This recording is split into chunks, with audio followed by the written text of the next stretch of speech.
Hello everyone, the purpose of this video is to familiarize yourself with Google Sheets. So in this video, we will be making a scatter chart.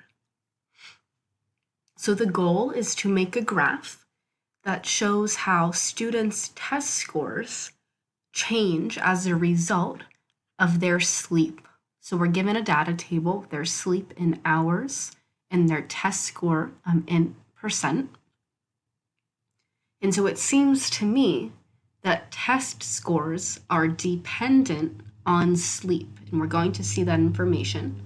So that means that test scores are our dependent variable and sleep our independent. So I'll highlight this information, insert, and then we go to chart.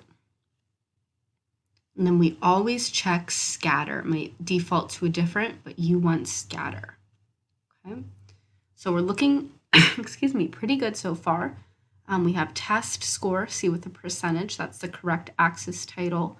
On the y-axis, our independent variable sleep in hours. On the x-axis, the title should be independent versus dependent variables. We do not need the units in the title. So if you just simply click or double click, you can take out those units. Next, we want to insert a trend line. So I accidentally clicked out. So if you do that too, you just need to click these three little dots and click Edit Chart. So that will get you back to this chart editor every time. Next, go to Customize, Series,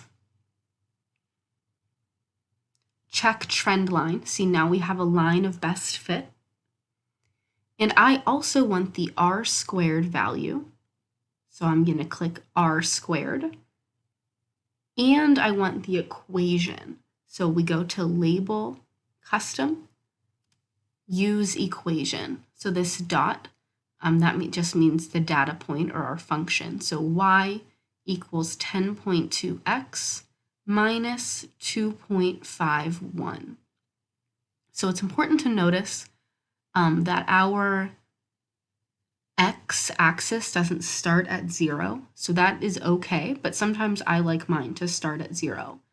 So we can perfectly see the y-intercept. So we go to horizontal axis. And I'm just going to put my minimum value at 0. And we go to 9 hours. So I'll have my max at 10. So sometimes that just gives you a better idea of what your graph should look like. So these are all of the components we need on our graph. We see our slope is m of 10.2. And this r squared value, remember that that tells you how linear your relationship is. So because our R squared value is above 0.95, it's 0.98, which is close to 1. We can justify this and say that there is a direct relationship, direct linear relationship between test score and sleep.